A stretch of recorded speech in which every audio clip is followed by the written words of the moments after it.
kalsooni daradu waxay dishaa xiriirka jacayl ee laba qof ka dhaxeeya.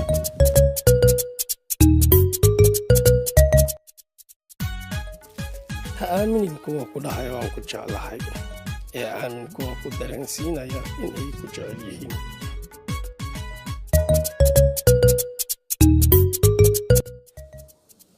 qofna laguma qiimeyn karo aragtida koowaad.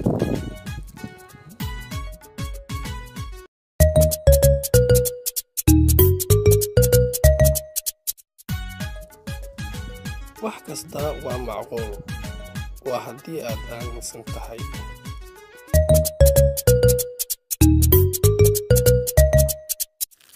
qofna qalbigiisa ha dhaawicin, sababtoo ah qalbiga waxaa dhaawici kara hal eray oo si qaldan loo yiri. daawade adigoo mahadsan, ha ilaawin inaad subscribe dhahdo. mahadsanid.